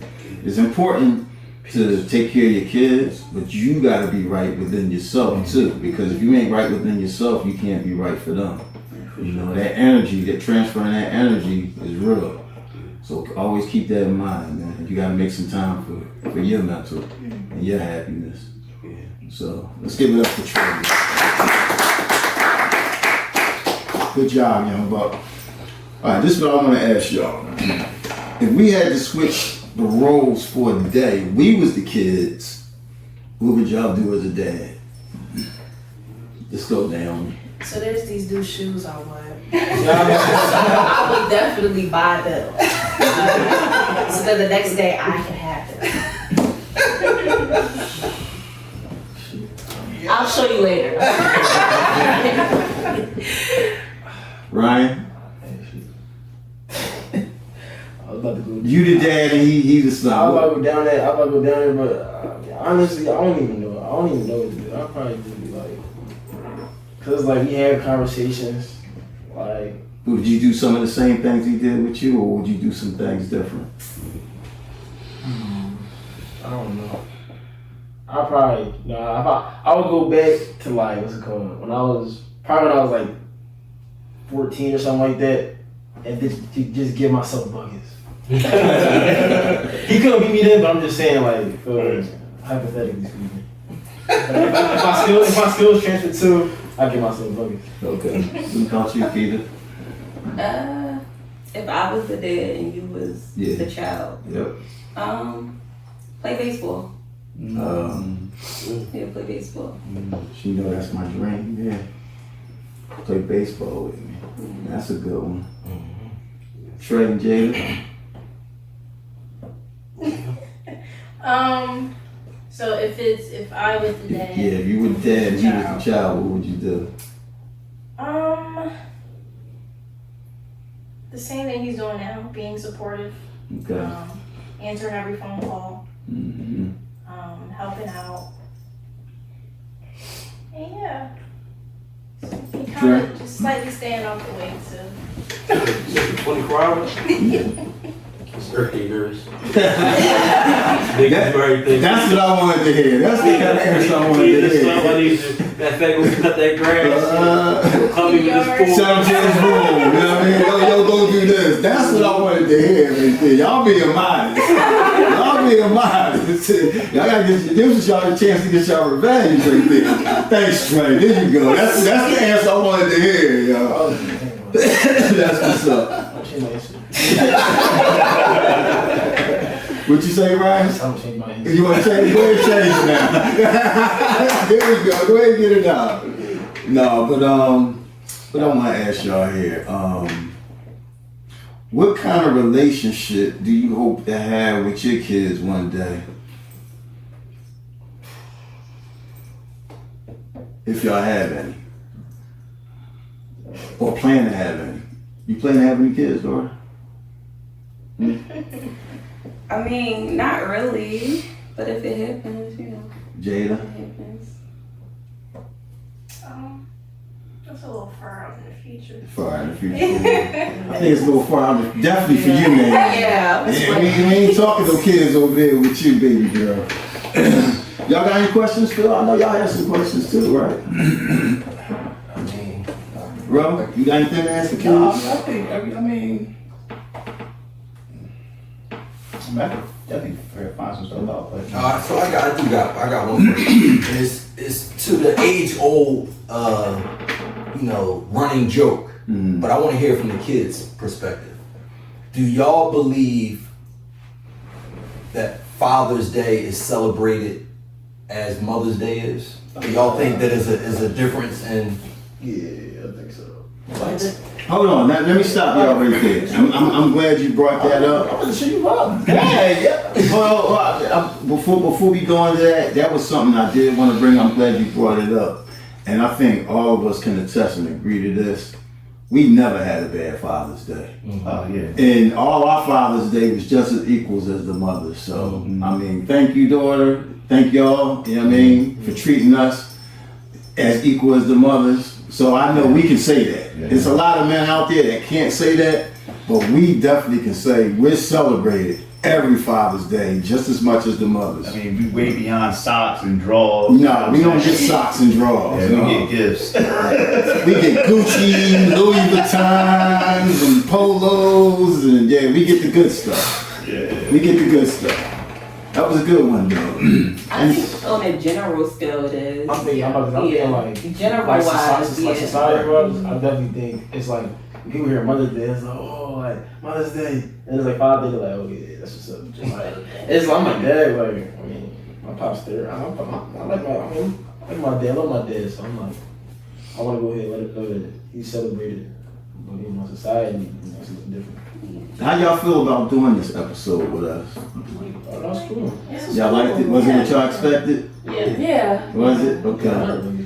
No. Like when he said, he was like telling us about it. I was like, of course, we'll do it. Like what? That's what's up. I'm glad y'all enjoyed it. Glad y'all enjoyed it. We're gonna get ready to close out, but we're gonna do a little bonus rapid fire, a rapid round.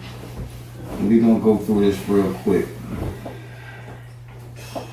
What's your dad? What favorite meal does your dad make, Naomi? He loves seafood. Seafood. He always goes to seafood. He make this like in the morning time on the weekend. He make this grits with some shrimp. Yeah, that's good. It's good. Yeah, that's good. So I guess what about you, Ryan? The same dish? Nah. It was like it wasn't like this is necessarily my favorite, but I remember like when I was younger, he used to always like on a random like Sunday or Saturday, he just go ahead and get some French toast. That's a good one. And it's crazy because like he don't even eat eggs, but it's just like he make the French toast fresh. Right. That's what's up. I eat French toast though. So you eat eggs. But you dip the bread in eggs. You don't eat eggs. So the egg you have cinnamon, sugar, nutmeg, vanilla extract. Yeah, the batter. The batter, right. Jay and Trayvon? Peanut butter jelly. Peanut butter. Yes, that boy. Love some PBJ. Yo, he spread the peanut butter evenly on there. Yo, look, Jelly. this guy loved peanut butter and jelly so much. Remember when we was working out in Texas, in Austin? Crazy. I had peanut butter and jelly sandwiches. He had peanut butter and jelly sandwiches. Somehow, I wound up with his and he wound up with mine. He took a bite and was like, yo, this ain't my sandwich. He know how much peanut butter, how much the texture. I'm like, I'm eating his drawers like this. Yo, this is a peanut. Yo, you got my shit. Yo, he was earned too. Yo, you got my PBJs. Yo, I was like, yo, I didn't know. It's only peanut butter and jelly.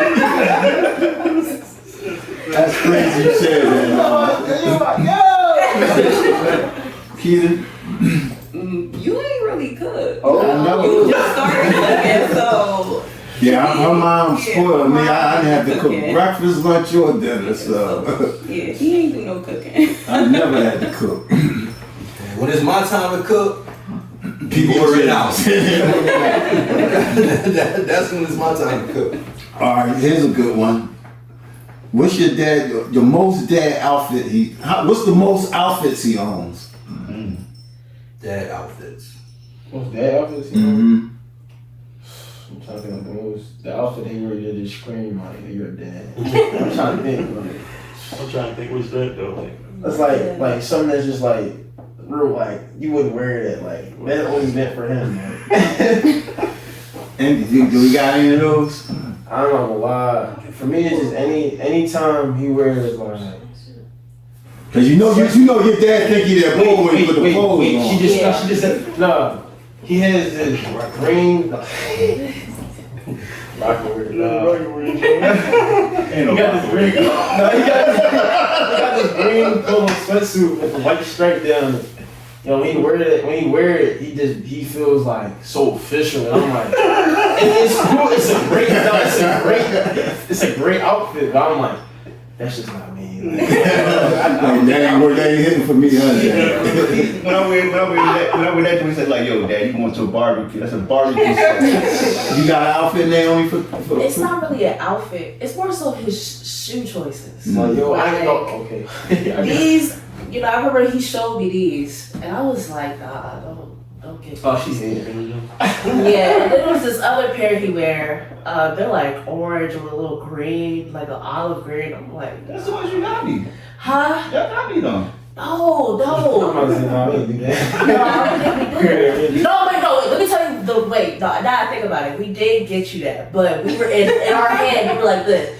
This is something Dad would wear, but we would never wear it. We had to kind of think about you, like how you would wear it. Like, he would definitely wear I'm it. not gonna He lie. opened it up like, oh, these is perfect. Look, I'm Thanks, y'all. I got one thing look real fast. I remember like them Zach shoes, right? I remember when he first got them. He was like, he's going with my shirts. I said, what? I'm like, what's your shoes? He's like, you play basketball.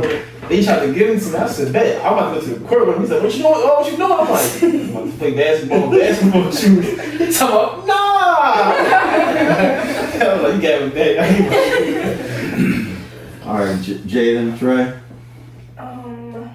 So he has this sweatsuit. Mm-hmm. It's a velour purple and black sweatsuit. Mm-hmm. It's like the Nike sweatsuit you're talking about. It has the purple stripe down, just one, I think. It's just one stripe down the arm, and that's the fit that. You be like, nah. In your mind, you don't tell them, but you be like, Yeah, I mean, I did. When he bought it, I told him, I was like, I don't think I like that. Sergio, that's the Sergio. Sergio King. He's listening to me in the club or something. Trey, any sit spot put on? No, the only thing he already know too, the boot cut jeans, yo. And I like boot cut jeans. Every time he got boot cut jeans on, like, I remember one time she bought me some boot cut jeans. I never wore them. I just don't like how they fit my shoes, bro. Yeah, the boot cut jeans. No, I can't think of anything. You think you young, so you don't really put on nothing that gives me dead vibes. Mm-hmm. Thank you. Thank you, Lord. He's always been cool. But you know what's crazy though, when you ask that question, like, you know, me at this stage in life, when I look at older gentlemen, I'm like, yo, he old head look like a dad. Yeah. I be on social media looking at the OGs, but they had the hats on, the shirts with the big collars. Yeah, the clothes was fitting right. And baggy, and I'll be the like, slacks is baggy with the shoes. I'm like, that Steve Harvey look. I'm like, nah, I gotta keep it fresh. But I can't help but think, like, yo, that's gonna be me. Right, exactly. That's gonna be me in like 20 years, and I ain't gonna know it. You know what I mean? I'm gonna still think I'm like, yeah, I'm that boy. And everybody looking like, look at old head. All right, we're gonna end it with one last question for y'all. If y'all had one word to describe your dad, what would it be? One word. And don't nobody say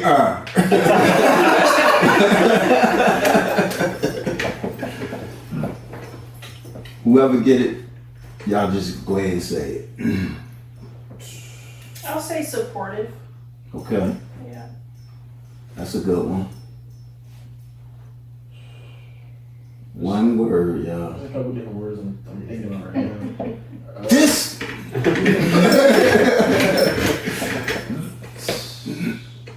I would have to just say, like, I either innovative or optimistic. For sure.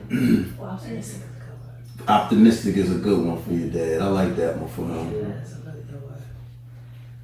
I would say energetic, but I'm gonna explain it though. But I guess that's just the only one word I can say. Go ahead and explain it, Neil. Oh, okay. By energetic, I mean like if I'm having like a bad day, like his energy, you know, put a smile on my face, if that makes sense. You know, like I think just his smile alone can make me smile. Mm-hmm. Yeah, he definitely can change the room with his energy at times. Yeah. So I that's a good one.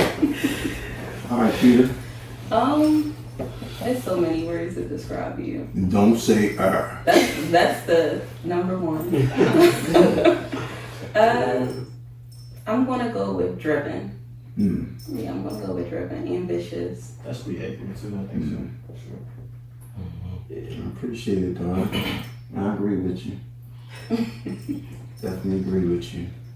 Well, kids, it's we kept y'all here for a little bit. Yeah, they said that. We kept y'all here for a little while. It's Father's Day. We're gonna go ahead and I think Jada brought us some gifts. Brought us a gift too, right, Jada? Yeah. We got a vial tequila that my niece brought us. I will not be partaking. We gonna pop that. We are underage. They underage. Yeah. We gonna give them some Kool-Aid. Or some juicy juice. Or some hugs. Capri Suns. The lemon lime she brought with them. Yeah. We gonna go ahead and close it out. They don't even know what hugs are. Y'all know what hugs are? They know what hugs are. Trying to play y'all right there. Hugs ain't never going nowhere. Oh, when they sell hugs, the hugs was like $1. It wasn't 25 cents.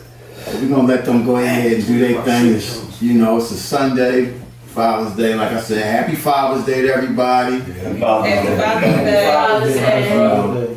Even though it's Father's Day and we're here with our kids, definitely want to give a shout out to the moms, the mothers of our children. 3 amazing women, Denise, Genevieve, and Tanya. Y'all did a great job. I couldn't have had a child by a better woman in this world. Thank you.